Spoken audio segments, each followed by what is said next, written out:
Embora muitos simpatizassem com ele, sem dúvida foi um grande mentiroso. Alguém que enganou milhões de pessoas, que fez com que as suas mentiras fossem propagadas como verdades e que encontrasse árduos defensores. Depois de tanto tempo, esse criminoso da história foi finalmente pego, sentenciado e a sentença posta em execução. Muitos até ficaram ao seu lado, mas os fatos estavam contra ele. O julgamento foi executado de maneira perfeita e não há mais apelação. Por isso agora ele foi sentenciado. E essa sentença é histórica. Eu estou falando da prisão de Satanás em Apocalipse 20. E se você quer saber os detalhes dessa história, acompanhe esse vídeo.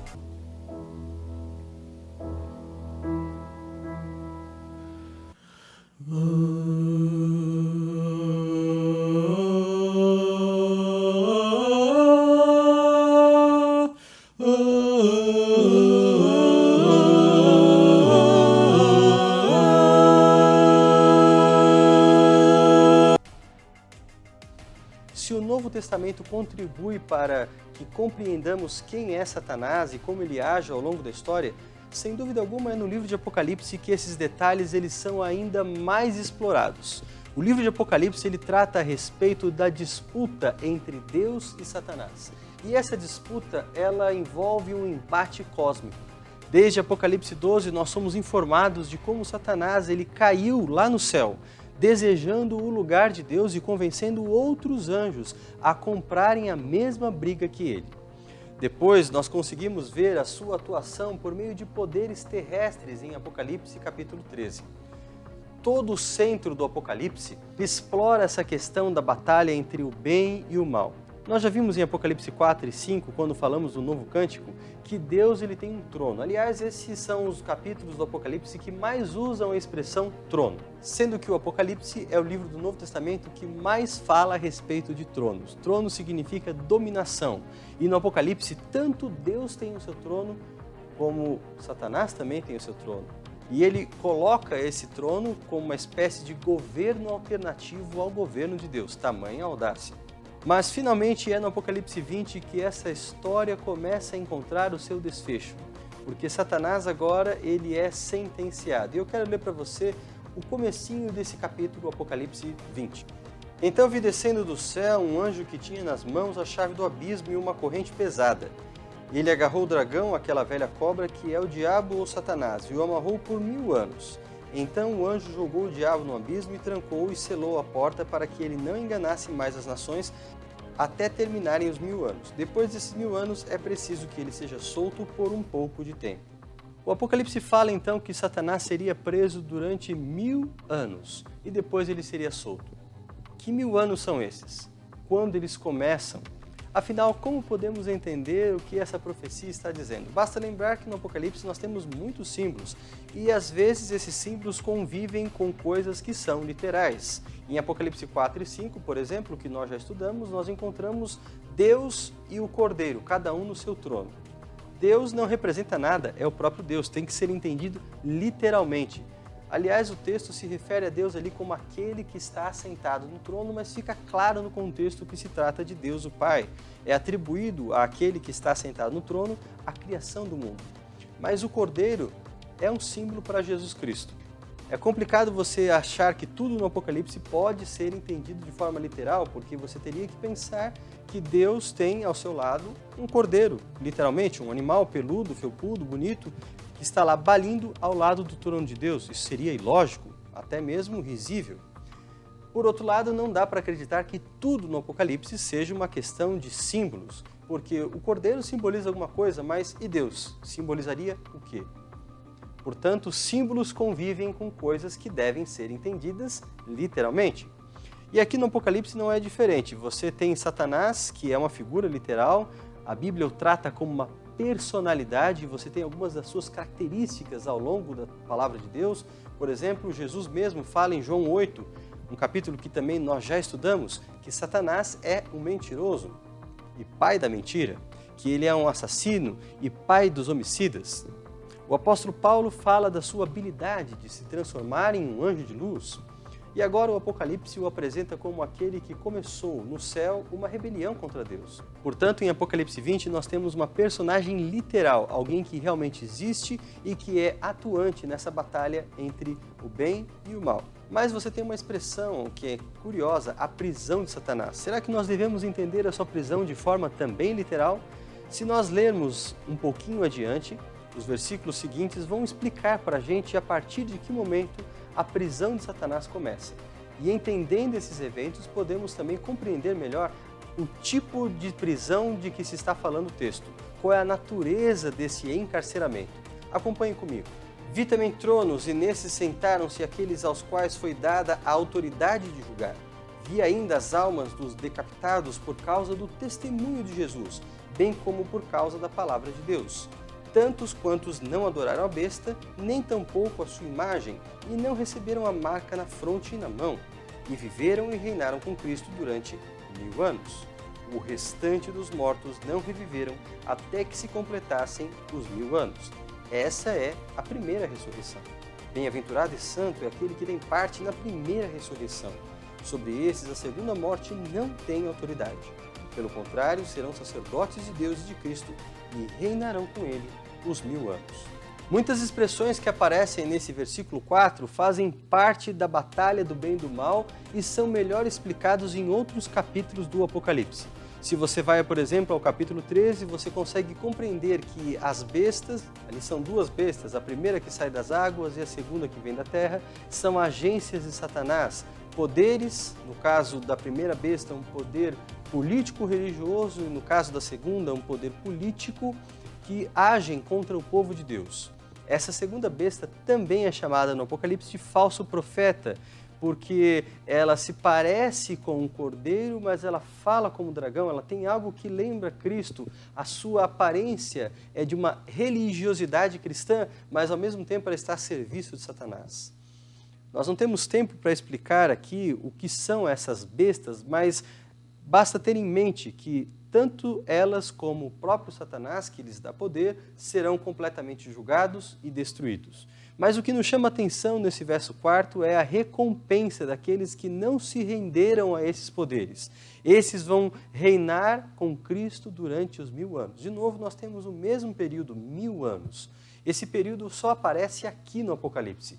Ele se refere, portanto, no capítulo 20 a dois eventos, tanto a prisão de Satanás como a recompensa dos justos. Mas há um terceiro evento que nós podemos compreender a partir do versículo 5, também relacionado com o período dos 1000 anos. E esse terceiro evento é a morte dos ímpios. Então, três coisas acontecem no mesmo período de 1000 anos.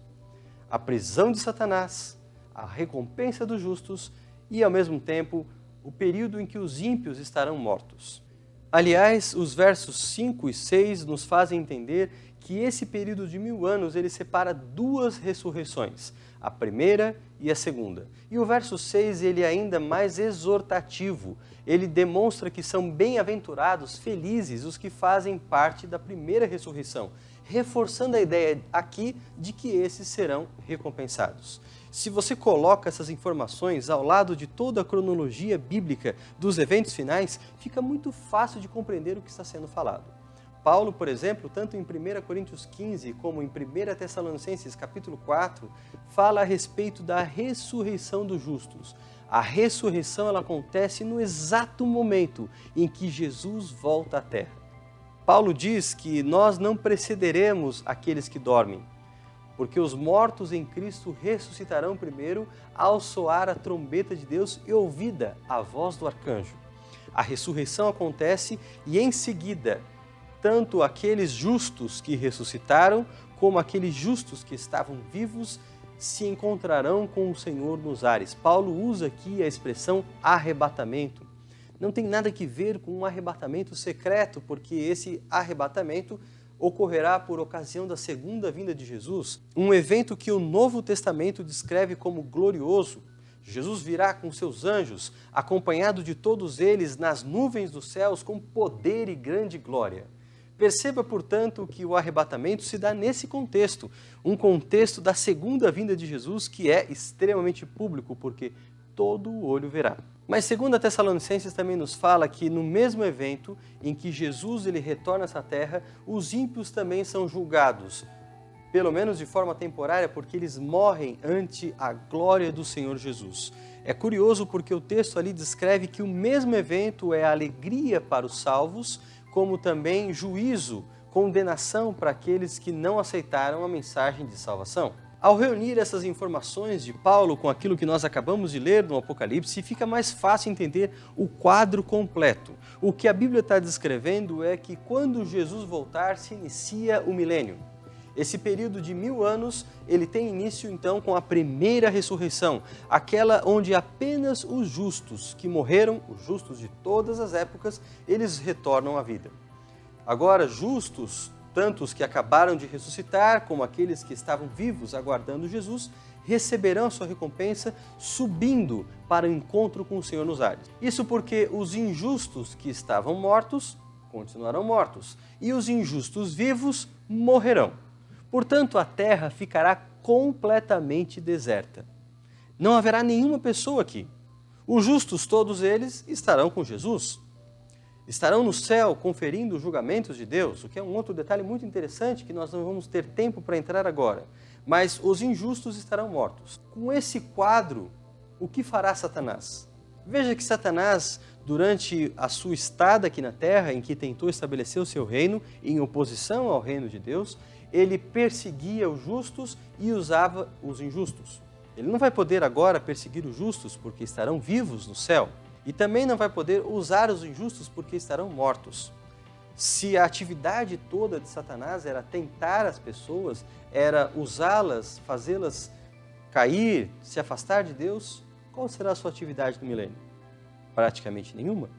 Por isso, a prisão de Satanás ela é de natureza circunstancial. Em outras palavras, ele vai estar preso pelas circunstâncias. Vai ser um tempo em que ele não vai poder mais lutar para estabelecer o seu reino. Ele vai estar praticamente sozinho com os seus anjos maus nesse planeta. E pior, vai ser um período de tédio por 1000 anos. E finalmente, a Bíblia declara que ele será solto por um pouco tempo. E a gente tem que entender bem a sequência final que está registrada também em Apocalipse 20, versos 7 e 8.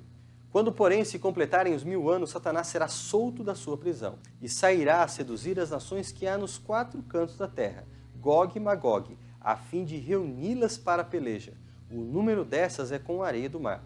Marcharão, então, pela superfície da terra. Perceba que a prisão de Satanás ela acaba com a segunda ressurreição. Nessa ressurreição, apenas voltarão à vida aqueles que se opuseram ao reino de Deus, aqueles que não aceitaram as normas do Evangelho, aqueles que rejeitaram a oportunidade de serem salvos. É esses que Satanás agora vai usar como um grande exército para tentar invadir a Cidade Santa. Basta lembrar que Apocalipse 21 fala que ao final do milênio, a Cidade Santa ela descerá a essa terra. Deus estabelecerá nessa terra o seu reino. Por isso que o Apocalipse declara, repetindo aquilo que Isaías havia dito, vi novos céus e nova terra, nos quais habita a justiça. Deus prepara um novo mundo, um mundo sem corrupção, sem maldade, sem injustiça, sem morte, sem doença, sem sofrimento. E ao trazer a sua cidade para essa terra, Satanás vê nisso uma oportunidade de um ato desesperado. Ele tenta invadir a Cidade Santa usando um grande exército. Aqueles ímpios, injustos, que ressuscitaram de todas as épocas, estarão no seu exército nessa última tentativa desesperada. Como termina a história? Acompanhe comigo o verso 9. Marcharão então pela superfície da terra e sitiarão o acampamento dos santos e a cidade querida. Desceu, porém, fogo do céu e os consumiu. E o verso 10 ainda acrescenta que o diabo, o sedutor deles, ou seja, aquele que enganou, que iludiu, que conquistou pessoas para o seu lado, um lado contra Deus, ele também vai ser lançado no lago de fogo e enxofre. Essa é a destruição final dos ímpios. Eles serão pulverizados na presença de Deus e aí sim Deus restaurará esse planeta, fazendo novos céus e nova terra. O fim de Satanás já foi decretado. O seu julgamento é certo. Deus espera um momento para executar essa sentença. Portanto, é necessário hoje decidir de que lado estaremos. O lado da justiça ou o lado da corrupção? O lado de Deus ou o lado de Satanás? O lado daquele que morreu por nós na cruz ou o lado daquele que nos oferece as riquezas e os prazeres desse mundo? A escolha é sua, meu amigo, que Deus o abençoe nela. E se você não conhecia o canal Todavia, por favor, inscreva-se, compartilhe o nosso conteúdo nas redes sociais, assista os nossos vídeos anteriores, nós vamos deixar aqui alguns links de vídeos de outros assuntos que nós já tratamos aqui no canal. E por favor, ajude o canal a continuar crescendo. Um forte abraço, Deus abençoe.